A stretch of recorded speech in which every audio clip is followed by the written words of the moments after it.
दाखव हे करून प्रिंट करून 1 वाटी मेथना कुठं हे काढतोस तुला नाही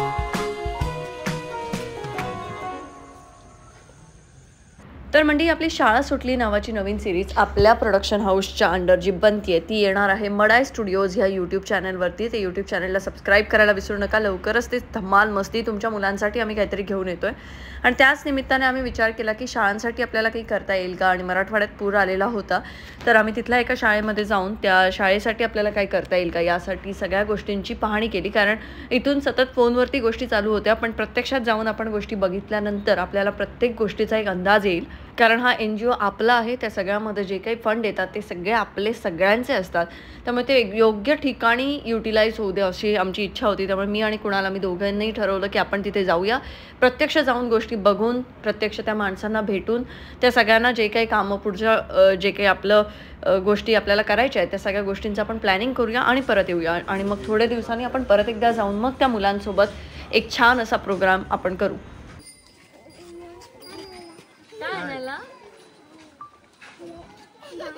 भात खिचडी खिचडी माझ्यासाठी पण घेऊन येशील. मी डबा देऊ डबा देऊ.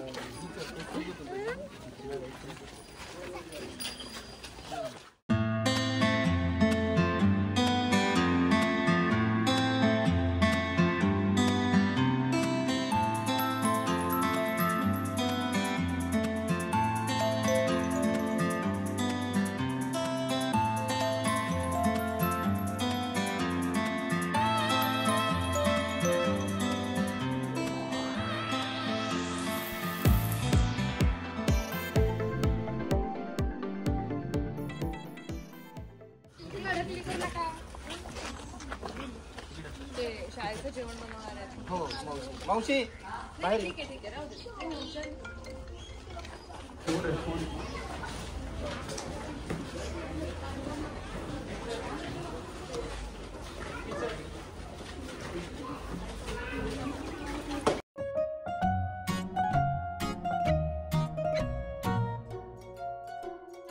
प्राथमिक शाळा नवे नांदूर वस्ती केंद्र पेंडगाव तालुका जिल्हा बीड.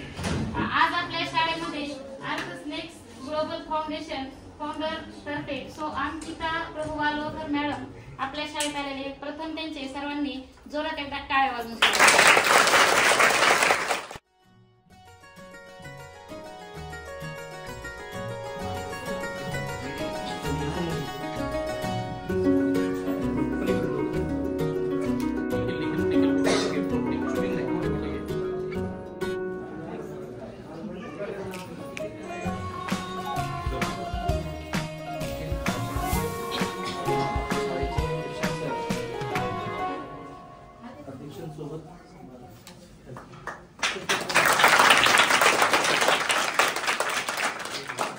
उपस्थित सर्व माझे बंधू भगिनी आपल्या सर्वांचं मी शाळेच्या वतीनं हार्दिक हार्दिक अभिनंदन व स्वागत करतो. व यानंतर आदरणीय कदम भैया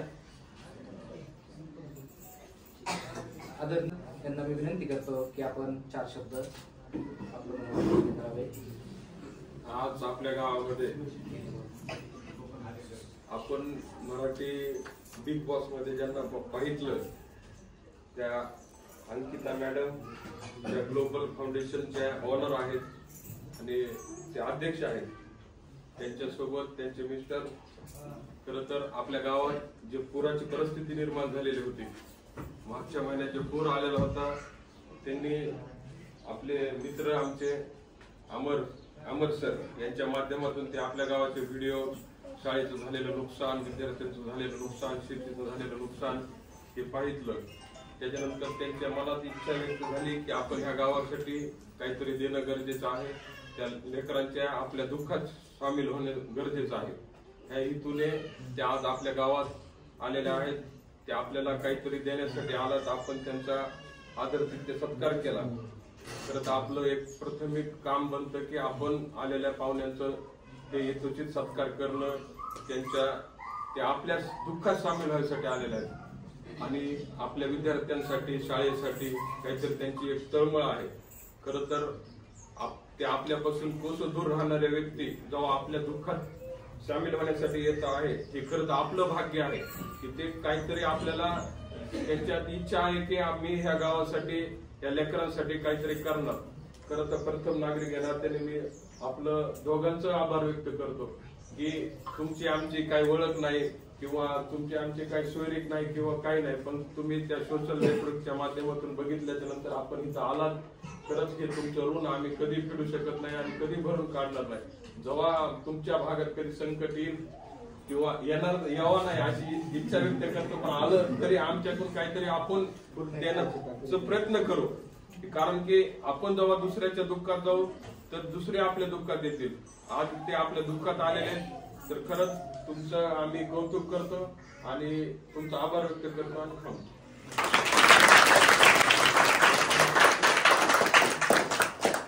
यानंतर मॅडमला विनंती करतो की आपण मला खरं तर मी पहिल्यांदाच मराठवाड्यामध्ये आले आणि बीडमध्ये पण पहिल्यांदाच आले. इथे आल्यानंतर काल आम्ही सगळ्यांना भेटलो वगैरे आणि तुमचं सगळ्यांचं प्रेम बघून मला खूप छान वाटतंय सगळ्यात पहिलं. आणि आपण सगळ्यात पहिली पूजा केली सावित्रीबाई फुले यांची, तर त्यांनी त्या कशासाठी ओळखल्या जातात हे सगळ्यांना माहित असेल की त्यांनी एकच सांगितलं की शिकणं गरजेचं आहे, शिक्षण घ्या. तसं माझी एकच इच्छा आहे की या मुलांनी सगळ्यांनी फार छान शिक्षण घेतलं पाहिजे, शिक्षण पूर्ण केलं पाहिजे. आता तुम्ही पालक आहात, तुम्हाला माहिती आहे की तुमचं आयुष्य किती कष्टाचं जीवन आहे. शेती म्हटल्यानंतर हे कधी असे पूर येतो किंवा काय येतं, त्यानंतर किती नुकसान होतं, त्यातनं उभं राहायचं कसं, हे सगळे कष्ट जे आपण बघतोय त्या कष्टाला जर शिक्षणाची जोड असेल ना तर ते अजून सुखकर होतं आपलं आयुष्य. त्यामुळे तुमची मुलं शिकली पाहिजेत हाच एक आमचा उद्देश आहे. माझी आई मला नेहमी एक गोष्ट सांगायची, मी पण अशाच छोट्याशा गावातनं आलेली आहे, पण गावात मला आईने आणि असं नाही की गावात नको राहू, शहराकडे जा. मग आम्ही शहरात आलो. शहरात आल्यानंतर नोकरी वगैरे या सगळ्या गोष्टी करून आज आम्ही स्टेबल आहोत. पण तुमची जी मुलं आहेत ती आता त्यांना तुम्ही फक्त हेच सांगितलं की इथेच राहा, जेवढं शिक्षण सरकार आपल्याला मोफत देते तेवढंच घे, पुढे शिकू नकोस, तर त्याने काही होणार नाहीये. ती मुलं शिकली पाहिजेत, पुढे गेली पाहिजेत, त्यांचं आयुष्य जर चांगलं झालं पाहिजे तर पालकांनी थोडासा इनिशिएटिव्ह घेणं गरजेचं आहे की आपली मुलं शिकावीत आणि पुढे जावी. आणि शाळेत जाणं हे मुलांना तेव्हाच वाटतं जेव्हा शाळा तशी सुंदर असेल. आणि आता पुरातल्या शाळेचं जे नुकसान झालेलं आहे, आम्ही खूप प्रयत्न करतोय की ही सगळी शाळा अशी बनवावी की मुलांना असं वाटलं पाहिजे की नाही, मुलंच आई वडिलांना सांगतील की मला शाळेत जायचंय, घरी नको मी शाळेत जातो. हे आम्हाला करायचं आहे, त्यासाठी आमचे प्रयत्न आहेत आणि आम्ही ते नक्की करू. त्यासाठी सर आमच्या संपर्कात आहेत, बरेच दिवस झाले आम्ही फोनवरती बोलतोय. तुमच्याकडनं आम्हाला छान प्रतिसाद मिळतोय. माझी आई जी गोष्ट सांगायची ती अशी होती की तुम्हाला माहितीये बहिणी जेव्हा असतात त्या भांडतात भरपूर, काकींना आणि माहित असेल, बहिणी तुम्ही पण भांडत असाल बहिणींसोबत. तर सरस्वती आणि लक्ष्मी या सुद्धा बहिणी आहेत. सरस्वती आपण विद्येसाठी ओळखतो, लक्ष्मी आपण पैसे धनासाठी ओळखतो.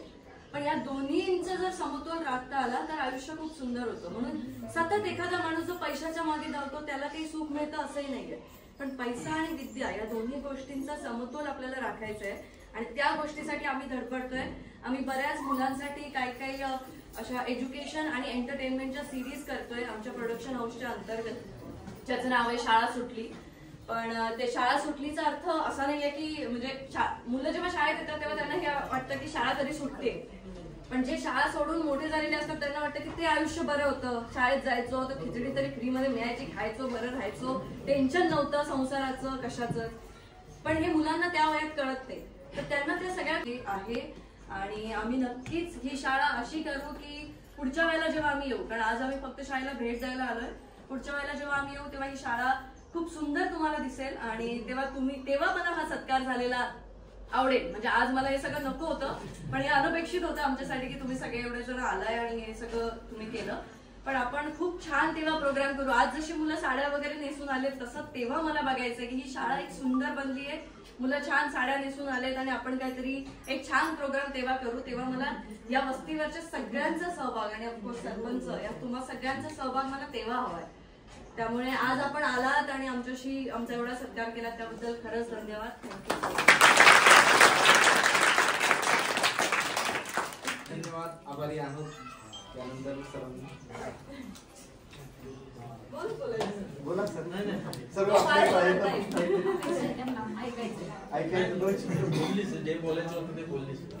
आणि मी अजून एक सांगते की मी इथे फक्त तुमच्या समोर उभी आहे या फाउंडेशनच्या माध्यमातून, पण माझ्या सोबत मी जे बोलतेय ते अख्खा महाराष्ट्र बोलतोय. आम्ही जे या शाळेसाठी मदत करणार आहोत ती फक्त मी किंवा हा आम्हीच करतोय असं नाहीये. अख्खा महाराष्ट्रातल्या कानाकोपऱ्यातली लोक, मी कोकणातली आहे, आमच्या कोकणातले सगळे लोक हे तुमच्या पाठीशी आहेत. त्यामुळे हे सगळं जे काही झालंय हे सगळं विसरून जा. शाळा सुंदर होणार आहे, सगळं काही सुंदर होणार आहे. फक्त मुलांचं शिक्षण थांबवू नका, त्यांना शिकण्यासाठी प्रोत्साहन द्या, जेणेकरून ती जेवढं जास्त शिकतील ना तेवढं जास्त ती पुढे जातील आणि सगळ्यांचं मग आयुष्य बदलतं. एका कुटुंबाचं आयुष्य तेव्हाच बदलतं जेव्हा घरातले लोक आर्थिकदृष्ट्या मजबूत होतात, आणि ते तेव्हाच होतात जेव्हा त्यांच्या जोडीला शिक्षण असतं. त्यामुळे शिक्षणासाठी मुलांना थांबवू नका. कधी काही अडचण आली, कुठेही काही आली, फाउंडेशन सोबत संपर्क करू शकता, सरांना सांगू शकता. पण आता सध्या आमचा मेन फोकस आहे ह्या शाळेवरती, ही शाळा खूप सुंदर बनवण्यावरती, आणि ते आपण नक्की करू.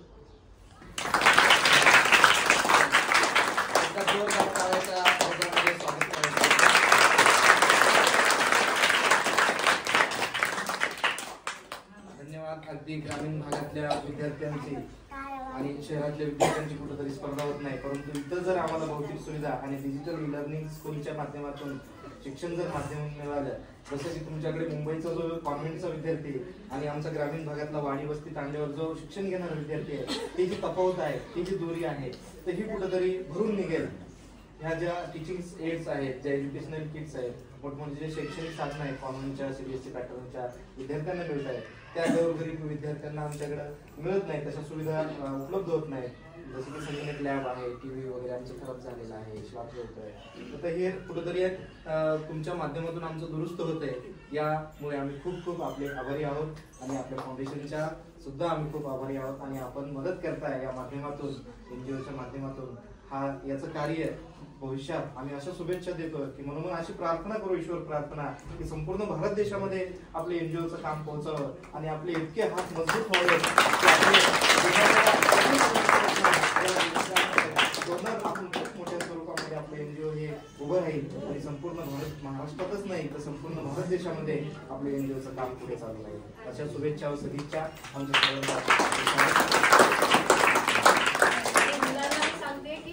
अशाच शाळेत शिकलेली आहे. हा, मला सुद्धा काही सुविधा मिळाल्या नाही, काही नाही मिळालं. आम्ही बैठकांवरती खाली बसायचो. सगळं जसं तुम्ही एक्सपिरियन्स करताय, तुम्ही आता जे अनुभव घेताय, मी सुद्धा अशाच शाळेत शिकले. एकच खोली होती आमच्या शाळेची, त्या शाळेमध्ये मी शिकले. पण मी पुढे का जाऊ शकले? कारण मी शिक्षण थांबवलं नाही. त्याच्यामुळे तुमच्यापैकी जी जी आपली स्वप्न असतात ती पूर्ण करण्यासाठी शिक्षण थांबवू नका. मला शाळेत जायचंय, मला पुढचं शिकायचंय, ते आई वडिलांना सांगा, पण शिकत चला. आता फक्त ना मला मुलं आणि शाळेत शिक्षक एवढेच लागते. बाकी सगळ्यांना आपण हे करू. कारण या शाळेचं तुम्ही शौचालय बघू शकता. या शौचालयात ही अशी सोय आहे मुलांसाठी. आपण बोलतो की मराठी भाषा टिकली पाहिजे, मराठी शाळांमध्ये मुलं गेली पाहिजेत, पण सोय पण तर तशी हवी ना. आर्थिकदृष्ट्या सक्षम असलेले पालक आपल्या मुलांना अशा शाळेमध्ये का पाठवतील? ही पोषण आहार जिथे बनतो ती जागा आहे. अशा ठिकाणी मुलांसाठी पोषण आहार बनवला जातोय. मग ही जर जागाच व्यवस्थित नसेल, त्या गोष्टीला तुम्ही पोषण आहार कसं म्हणता? हायजीन कुठे आहे तिथे? अशा ठिकाणी फक्त आर्थिकदृष्ट्या दुर्बल असलेल्या पालकांची मुलंच शिकतात आणि त्यामुळे कुठेही कंप्लेंट करायला ते जाऊ शकत नाही, यावरती भाष्य करायला कोणी नाही. आणि आम्ही आत्ता या निमित्ताने मराठवाड्यात पोहोचलो आणि आम्ही ही शाळा बघितली आणि आम्हाला खरंच या गोष्टीचं वाईट वाटलं की हे तर एकतर वास्तव आहे जे लोकांसमोर आलं पाहिजे. आणि दुसरी महत्त्वाची गोष्ट म्हणजे तरीसुद्धा या शाळेमध्ये 15-20 मुलं येत आहेत आणि ते शिक्षण घेण्याचा प्रयत्न करत आहेत. आज आमचा NGO पण नवीन आहे. आमच्याकडे फार असे फंड्स नाही आहेत, अपुरे फंड्स आहेत, पण त्यातूनही जेवढं काही करता येईल थोडं थोडं आम्ही काम चालू केलं आहे. तुमच्यापैकी कोणी दानशूर असेल, कोणालाही वाटत असेल या शाळेसाठी तुम्ही काही करू शकता, तर डिस्क्रिप्शनमध्ये पण मी नंबर दिलेला आहे आणि स्क्रीनवरती पण तुम्हाला अर्थनेक्सेस फाउंडेशनचा नंबर दिसतोय. त्या नंबरवरती मेसेज तुम्ही करा आणि तुम्ही कोणत्या प्रकारची मदत करू इच्छिता किंवा कोणत्या पद्धतीने आम्हाला मदत करू इच्छिता तेही तुम्ही सांगू शकता. स्क्रीनवरती तुम्हाला जो QR कोड दिसतोय त्या QR कोड मार्फत सुद्धा तुम्ही आम्हाला डोनेशन्स देऊ शकता. त्या डोनेशन्समधून आम्ही या शाळेचं रंगकाम आणि थोडी डागडुजीचं काम जे आहे, आजूबाजूला थोडं ग्राउंडचं काम आहे, ते सगळं काम आम्ही करणार आहोत. इथे गेल्यानंतर आम्ही पेंटर, त्याच्यानंतर वॉटरप्रूफिंगवाला या सगळ्यांशी चर्चा केली. ज्यावेळेस आपण नवीन लावतो त्यावेळेस बी असं होऊ नये यासाठी काय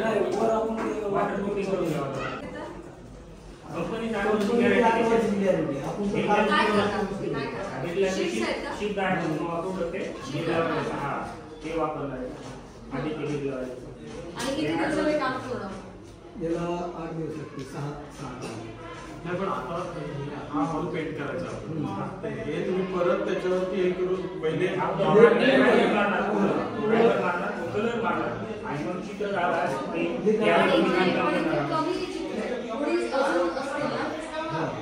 हे फक्त अभ्यास महत्वाचा आहे बरोबर.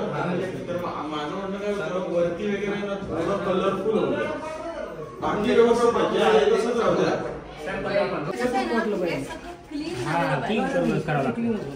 हे पण ओपन नाही पाहिजे मला असं वाटतं. नाही व्हेंटिलेशन त्याच्यासाठी ठेवलं पत्र्याचं आहे रे त्याच्यामुळे हे सगळं हे काढून टाकाल आणि हे म्हणजे हे असू देत प्रतिज्ञा असावी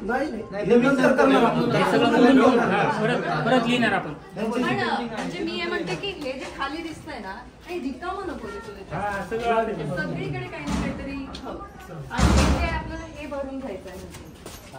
आता हा कठडा असं झालाय ना प्लास्टर करून घ्यायचं.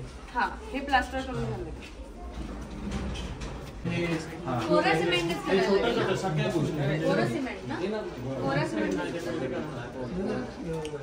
पहिले व्हिडिओ करणार ते नंतर त्याच्यावरती हे करा.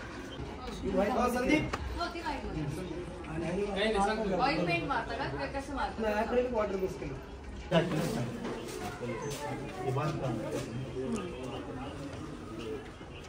तुम्ही आता सारं बघून घ्या काय वरचं काय करायला जाऊ नका बांधायला हे प्लास्टर करून द्या साईडचं थोडं ते प्लास्टर करायचं हे प्लास्टर आणि हे पायऱ्याचं इथं हे पाहिजे पायऱ्या इथे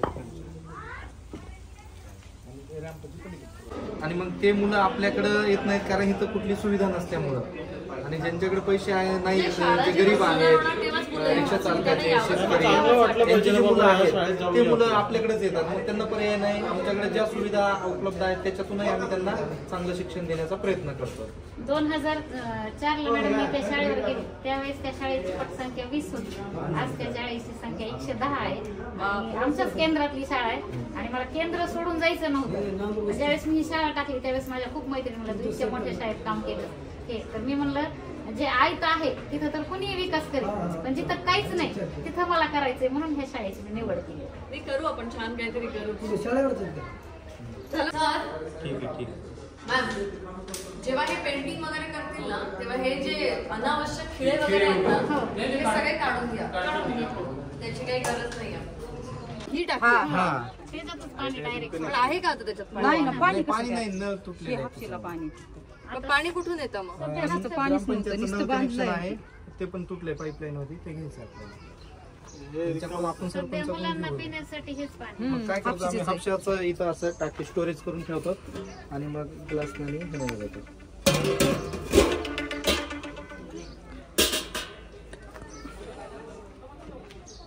पण हे तुला नाही वाटत हे खूप छोट आहे नाही टाकीत पाणी भरपूर मोठी आहे ना टाकी हौद मोठ्यासाठी काही हेच नाही कोण बांधकाम कोण करतंय शाळा काही आपलं बांधायचं म्हणून बांधतात त्याला काहीच नाही इथे आता हात धुतल्यानंतर उष्ट कोण शिक्षक साफ करणार इथले उष्ट वाहून जाण्यासाठी पण काहीतरी पाहिजे ना परत ते साफ करायला एक माणूस ठेवा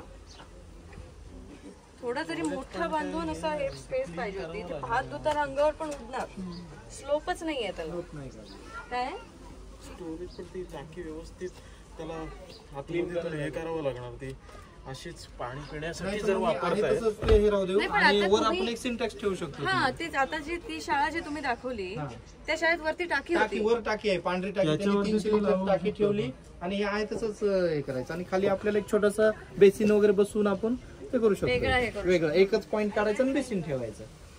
आणि ते मला काय म्हटलं तुम्ही ते पिणे आता तुम्ही म्हणाल की मी हे एवढं मोठं सगळं कारभार सांभाळते एवढं मोठं काम करते पण हे काम करत असताना मराठवाड्यातून मी कोकणात माझ्या आई वडिलांचा आणि पेंटरचा वाद सुद्धा सोडवायचं काम करत होते. बाहेरच्या वाईट मानू द्या 2 दिवसात तुझं काम जात आहे काय इतकं या करतं हा तुका दाखवलेली नाही तो दाखवलेली नाही पहिल्या इल्लस तेव्हा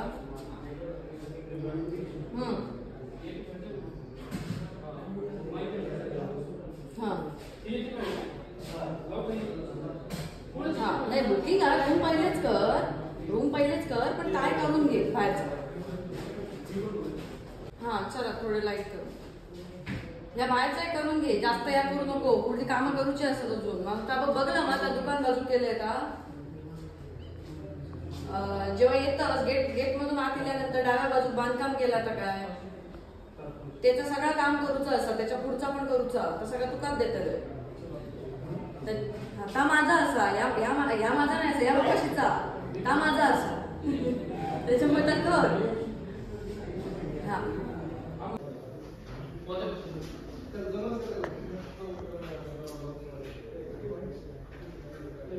हॅलो बाबा तुम्ही त्याला काम दाखवलं नव्हतं का काय पेंट करून घ्यायचंय ते पण काम चालू आता मी होते का तिथे काम चालू करण्याच्या आधी बाबा हे ह्याचे एवढे पैसे हे बोलून घ्यायला पाहिजे ना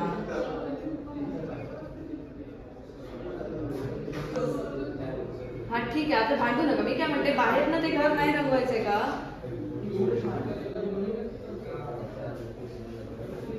ती सांगितलीच नाही म्हणतो तो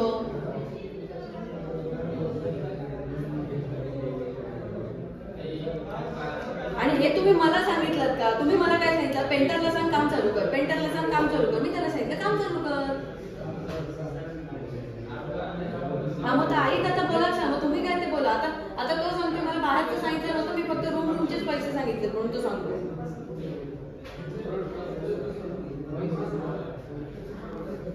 मग ते तो म्हणतो की तुम्ही पण म्हणाला की बाहेरची काही गरज नाही म्हणून मग तुम्ही आता गेल्यानंतर त्याच्याशी व्यवस्थित बोला भांडू नका व्यवस्थित काय ते बोला चला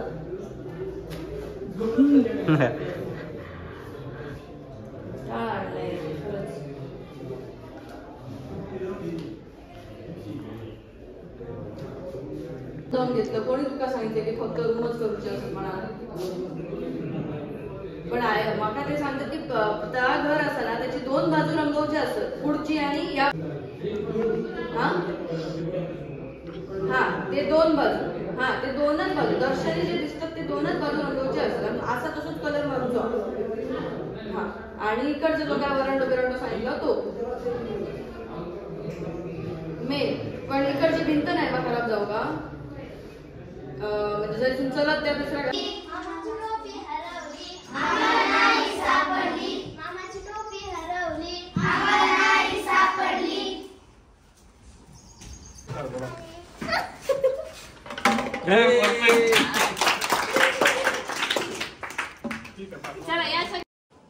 पूर आला सगळं वाहून गेलं पण या मुलांचं हसणं आणि त्यांचा आत्मविश्वास आजही तसाच आहे शाळा ओलसर झाली पुस्तकं वाहून गेली पण स्वप्न मात्र आजही उभी आहे आज आम्ही या शाळेत आलो हसलो खेळलो गप्पा मारल्या गोष्टी सांगितल्या आणि तेव्हा कळलं की या छोट्या डोळ्यांमध्ये किती मोठी स्वप्न आहेत या शाळेला आता आपली गरज आहे थोड्या मदतीची थोड्या प्रेमाची आणि भरपूर प्रोत्साहनाची कारण जेव्हा आपण एकत्र येतो तेव्हा चार भिंती उभ्या राहत नाहीत तर भविष्य उभं राहतं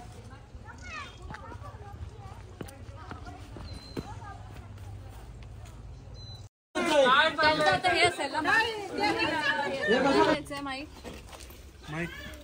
माईक धर ना उर्दू शाळेचं बिल आहे उर्दू शाळेचं सोलर बसवलंय सोलरच्या 2 प्लेट सर आमच्याकडे नाही पण सर कसं आहे माहिती आहे गव्हर्नमेंटचं बिल आहे जे की थकलेलं आहे ते त्यांच्या थ्रूच क्लिअर झालं पाहिजे ना तिकडे पण आपण सगळ्या गोष्टीसाठी बजेट नाही त्यामुळे ते असं नाही होत ना आता तुमचे शालेय समितीला सांगून तुम्ही ते क्लिअर करू शकता ते तुमचा पण पॉईंट नाही तुम्ही शालेय सगळ्यांनी एक लेटर हे करा सगळ्या गावातल्या लोकांनी एक लेटर हे करा हा पारगाव जप्तीला आहे नांदूर हवेलीला आहे नांदूरला नाही का तुम्ही इलेक्शनला उभा राहा प्रचारासाठी मी येते तुमच्या आपण मस्त प्रचार करू इथून एक लीडर बाहेर आला पाहिजे बोला गेलं की म्हणजे तुम्हाला काय घेणं देणं त्यांचं तुम्ही आपलं बिल भरा ना हा मग आम्ही तर भरतोय आकडे टाकतात ते काय डोळे टाकतात का 3-4 दिवस मच्छरची अगरबत्ती लावत होते मुलांना विचारा. स्वतः मी 5 दिवस एकदम अशी वेगळी काहीतरी साडी घालण्याची, कारण गेल्यावर बरोबर मला आंघोळ करावं लागत होती. नाही पण एक आहे की तुम्हाला जर विकास झालेला हवाय ना शाळेत आणून तर टाकली तुमची मुलं खूप शिकणं खूप गरजेचं आहे. गरजेचं आहे. नाहीतर काही होणार नाही, असंच चालत राहतं. आयुष्य जर असंच आपण जाणार करीत राहिलो, सगळ्यांचं. हे बघा तुम्ही 10-20 वर्षापासूनच काढू नका. मागच्या परिस्थितीचा विचार नाही करता आपल्याला पुढे काय करता येईल, आणि जोपर्यंत आपण मागचा विचार करतो तर मागच्यांना कुणी नावच ठेवतो. हो माझं एकच मत आहे की आपण आलो तर आपण काय करायला पाहिजे हे ध्येय समोर ठेवा. तुम्ही सगळेजण मदत करा. मी सकाळी सुद्धा सांगितलंय की जर तुम्ही करू लागलात, आपण आता 10-15 वर्ष तुम्ही झाडाचे फांदे तोडले नाही, आता तोडले ना, आता बदल काय करता येईल ह्याच्याकडे लक्ष द्या. मागचं काढू नका. येतो आम्ही. हे बाकीचं काय ते कॉस्टिंग तो कधी देणार आहे, तो मिस्त्री कधी देणार आहे, सिमेंटचं जे काही काम आहे ते पैशाचं कुठे हो झालं आमचं बोलणं. झालं.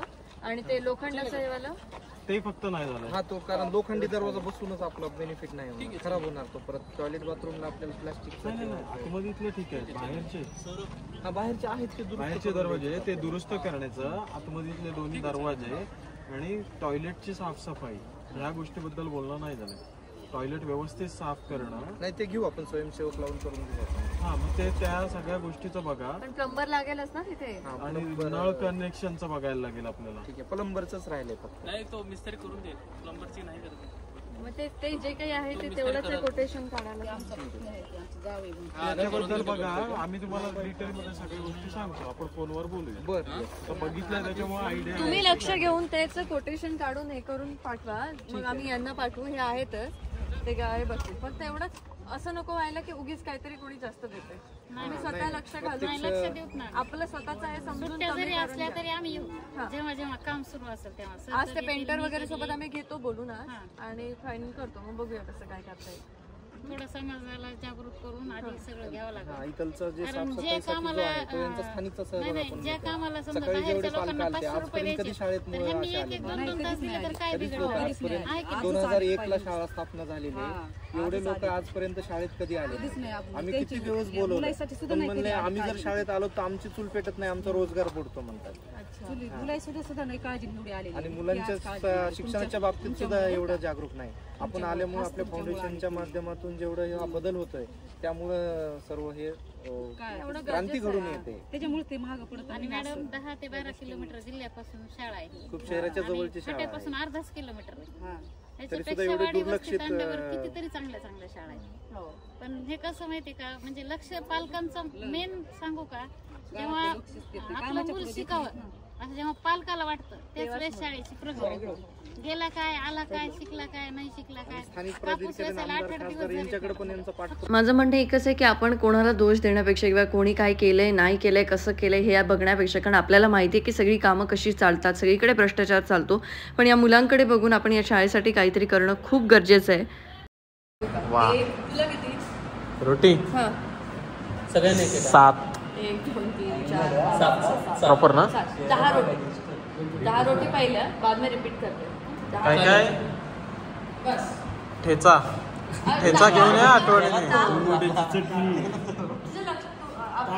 याद आहे मुणी झालाय आज तर डायरेक्ट ठेचा.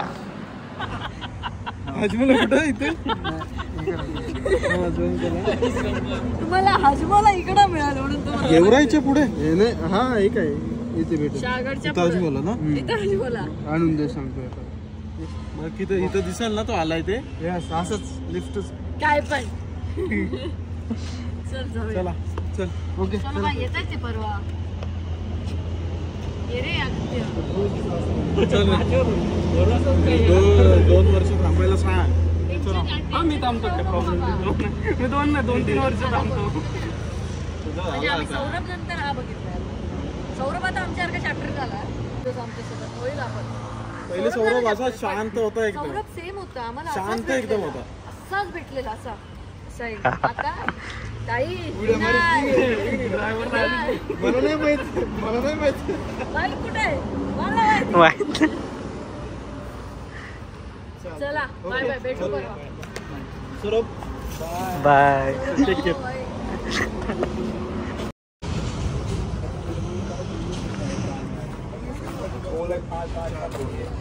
माझा काही विषय नाही. सौरभ कॉफी प्यायची. साखर टाकू नको, फक्त गरम पाणी कर, उकळ कडक कर गं.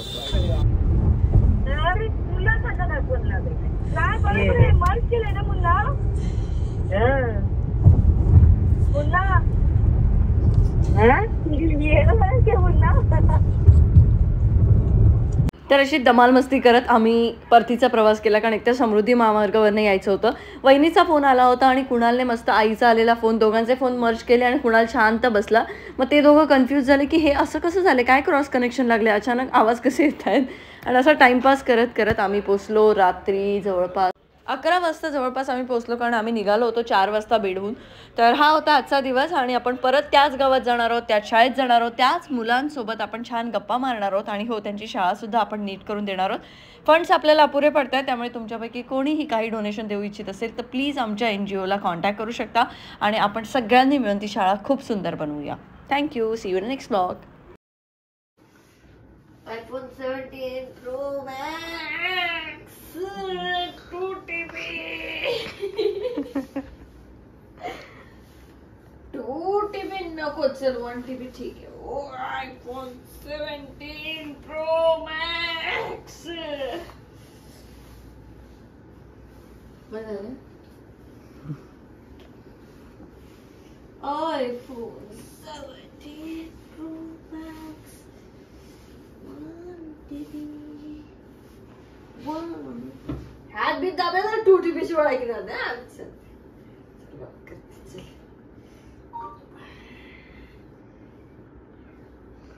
Allow the 2TB.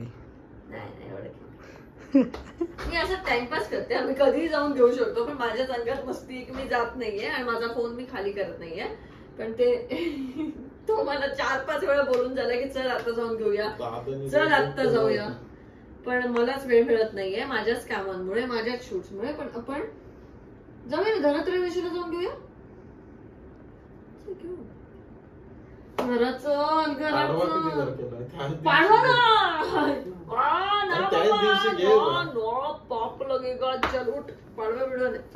काय करतोय, येतोय की नाही? चल चेतन चल की नको बोलतोय?